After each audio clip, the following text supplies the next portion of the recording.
शक्ति महायज्ञ में पहुंचे शंकराचार्य, यज्ञ को कलयुग में बताया कल्पवृक्ष। पीरपैंती प्रखंड के ऐतिहासिक योगीवीर पहाड़ी पर 11 दिवसीय स्वर्णिम जन्म महोत्सव के अवसर पर आयोजित 9 कुंडीय शक्ति महायज्ञ के 8वें दिन अनंत श्री विभूषित सुमेरु पीठाधीश्वर शंकराचार्य नरेंद्रानंद सरस्वती जी महाराज का आगमन हुआ। वहीं उनके आगमन पर पहाड़ी के महंत आचार्य माई जी महाराज के नेतृत्व में नगरवासियों ने भव्य स्वागत किया। साथ ही गाजे बाजे घोड़े एवं रथ के साथ भव्य पारंपरिक परिधान से विभूषित होकर नगर भ्रमण करवाते हुए यज्ञस्थल योगीवीर हनुमतपुरी पहाड़ी लेकर पहुंचे। शंकराचार्य ने यज्ञ क्षेत्र स्थित योगीराज की समाधि सहित अन्य देवी देवताओं के मंदिर व यज्ञ मंडप का भ्रमण किया। इस दौरान जिला परिषद अध्यक्ष टुनटुन साह, भाजपा सहकारिता प्रकोष्ठ जिलाध्यक्ष प्रदीप सिंह, उपप्रमुख प्रतिनिधि राकेश सिन्हा, पंसस मंटू रजक, मुखिया लालमणि साह, मुकेश आजाद, दिनेश पांडेय, सौरभ साह सहित साधु महात्माओं व गणमान्य लोगों के साथ भारी संख्या में सनातन धर्मावलंबी शामिल थे।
वातावरण अच्छा रहा।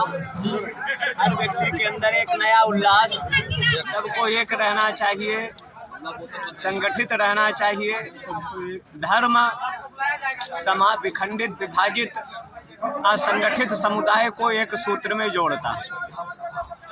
कलयुग का साक्षात कल्प वृक्ष है यज्ञ। जो जो चिंतन मनुष्य करता है यज्ञ उसको अवश्य पूरा करते। ये सिद्ध भूमि है, हजारों वर्ष पुराना योगी जो साक्षात एक तरह से अजर अमर हैं, जिनकी यहाँ आने से व्यक्ति को अनुभव होता है। प्रायः योगी अमावस्या पूर्णिमा को यहाँ से गंगा स्नान को जाते रहे और कब जाते रहे किसी को पता नहीं रहा। योग चित्त वृत्ति का निरोध कर योग का साधक मृत्यु को टाल सकता है, मृत्यु पर विजय प्राप्त कर लेता है। अश्वत्थामा बलिर्व्यासो हनुमानश्च विभीषण कृपा परशुरामश्च सप्तैते चिरजीवन। ये 7 चिरंजीवी हैं और ये सब शिव के उपासक रहे। तो शिव की उपासना आराधना साधना से इच्छित फल बिन शिव आराधे। शिव की उपासना से व्यक्ति की अभिलाषाएं इच्छाओं की पूर्ति का आधार बनता है। यज्ञ में दी गई आहुतियाँ पर्यावरण को शुद्ध करता है और विश्वव्यापी उग्रवाद आतंकवाद मानवता के शत्रुओं के उन्मूलन का भी आधार यज्ञ रहा। त्रेता में अगर ले लें तो विश्वामित्र के यज्ञ में भगवान राम ने प्रतिज्ञा कर भारत से संपूर्ण आसुरी और विधर्मियों को समाप्त कर वैदिक संस्कृति का ध्वज विश्व पटल पर फहराया था। वैदिक संस्कृति वसुदैव कुटुंबकम सर्वे भवन्तु सुखिनः और सब में एकत्व ब्रह्म का दर्शन कराती है और उसी को आधार लेकर समाज में व्यवहार में हर व्यक्ति को मानस का स्वाध्याय करना चाहिए। कैसे भी विषम परिस्थिति है, मानस विषम परिस्थिति में पड़े हुए व्यक्ति का दिग्दर्शन कराती है और एक तरह से भेदभाव को मिटाती है। समरसता का संदेश देने वाली रामचरितमानस।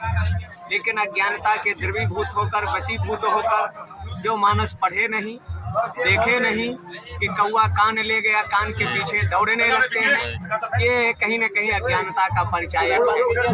मानस राष्ट्र ग्रंथ के रूप में था और यहाँ तक सब नर करहि परस्पर प्रीति, चलहि स्वधर्म निरत शुद्ध नीति।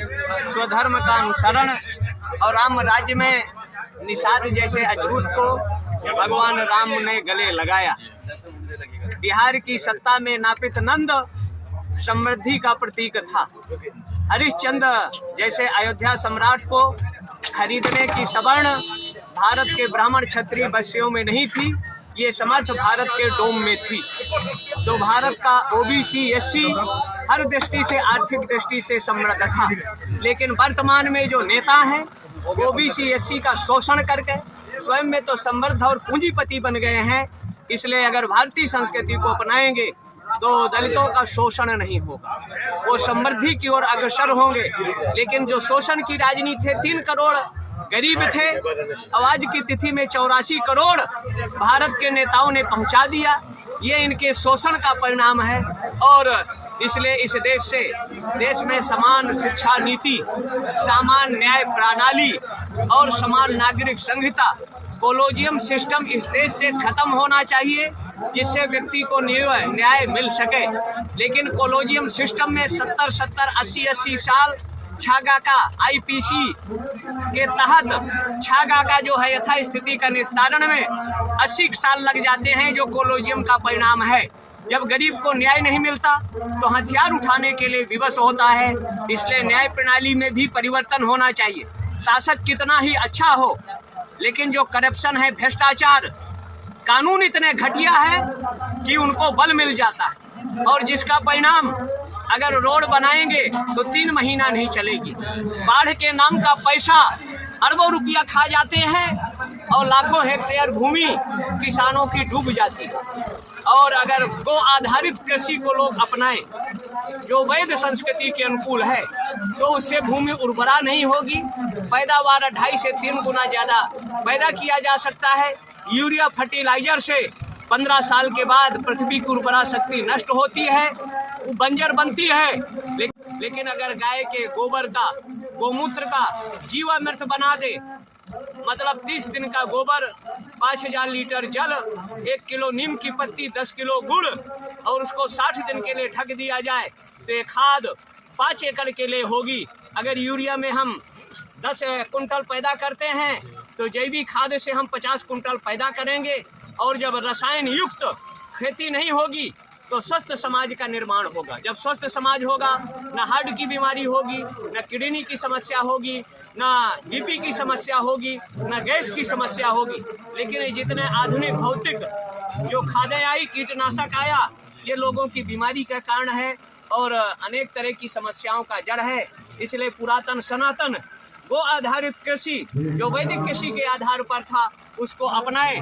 और प्रत्येक गांव में गुरुकुल प्रणाली अगर बढ़ाया जाए तो चाहे राजा का लड़का राम रहा हो, चाहे कृष्ण चक्रवर्ती भगवान रहे हो, लेकिन वो भी गरीबों के साथ शिक्षा लेते रहे और सबको उसमें शिक्षा का अधिकार था, कोई शिक्षा से वंचित नहीं था।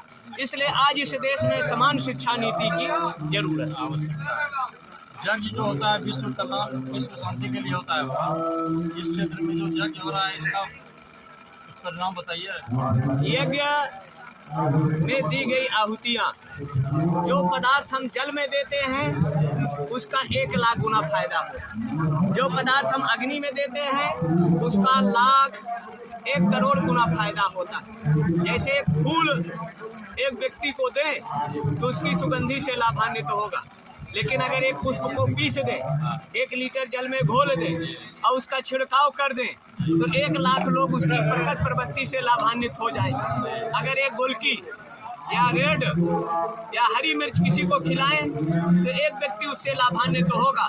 लेकिन एक मिर्चे को अगर 100 ग्राम अग्नि में स्वाहाकार कर दें तो उसमें 5 करोड़ मीट्रिक टन का जो है उससे गैस पैदा होगी, जो पर्यावरण को शुद्ध करता है और लगभग 5 करोड़ लोगों का उसको लाभ मिल सकता है। 1 ग्राम घी से 5 करोड़ मतलब ऑक्सीजन उत्पन्न होती है, जो पर्यावरण के लिए सबसे बड़ा। तो इसलिए गाय, जो भारतीय नस्ल की गाय है, जिसका दुग्ध और घृ का अगर उपयोग करें तो तिभिर मासे तिभिर पक्षे तिभिर वर्षे तिभिर दिने, 3 दिन 3 पक्ष 3 महीना या अधिक से अधिक 3 वर्ष के अंदर जो उसके जजमान हैं उनकी जो यम यम चिंतते कामम तम तम प्राप्नोति भूतले पुमान, जो चिंतन करेंगे यज्ञ से सब प्राप्त कर सकते। यह पीरपैंती जोगी पीर क्षेत्र जो है बाबा किसान बाहुल्य क्षेत्र है और लंबे समय से बारिश नहीं हुई है, किसान काफी प्रताड़ित हो रहा है, काफी दुखी है, इसके बारे में कुछ बताइए बाबा। किसान यज्ञ करते रहें और उसमें करीरी यज्ञ है, अथर्वेदोक्त और सामवेद की जो 1000 शाखाएं हैं जिसमें 300 शाखाएं जल परक हैं। अगर करीरी मंत्रों का प्रयोग कर दिया जाए तो 15 दिनों के अंदर 100% पानी जब चाहे किसान कर सकते हैं। उसमें गाय का घी, गाय के सूखे कंडे और करीरी मंत्रों का प्रयोग हो तो 15 दिन 9 दिन और 11 दिन के अंदर 100% वृष्टि हो सकती है, जिससे किसान समृद्ध होगा, खुशहाल होगा। कृषि कार्य ऋषि कार्य कहा जाता है। किसान को 2 काम सरकार कर दे, उनको पानी उपलब्ध करा दे और उनका मूल्य दे दे। लेकिन ब्यूरोक्रेट और नेताओं का आज़ादी के बाद 500 गुना बढ़ा है और किसान का मात्र 12 गुना बढ़ा है। तो किसान का कम से कम अगर ये 500 गुना ब्यूरोक्रेट और नेता अपना बढ़ाए हैं तो किसान की फसल का 100 गुना अगर बढ़ा दें तो किसान समृद्ध होगा, खुशहाल होगा। उसके लिए ज़रूरत है इस देश में किसानों को वरीयता देने की, और किसानों को जैसे मोबाइल वाला अपना दाम निश्चित करता है, घड़ी बनाने वाला अपना दाम निश्चित करता है, गाड़ी बनाने वाला दाम अपना निश्चित करता है, तो किसान ही सरकार उन दाम का निश्चित ना करे। किसान अगर निश्चित करने लगे तो अगर नेता का 500 गुना तो किसान का अगर 100 रुपये किलो गेहूँ बिके, 200 रुपये किलो चावल बिके तो किसान समृद्ध होगा। वो कोई ज़्यादा नहीं होगा। जिस ढंग से आज़ादी के 74 साल में ब्यूरोक्रेट का जहाँ 2700 रुपया से 28 से 3 लाख हो गया, नेताओं का 2.5 से 3 लाख 4 लाख रुपया महीना हुआ। अब किसान के लिए कुछ नहीं, इनका 2 रुपये किलो टमाटर, 2 रुपये किलो इनका 5 रुपये किलो चावल, 2 रुपये गेहूँ जो सरकार दे रहे हैं, किसानों के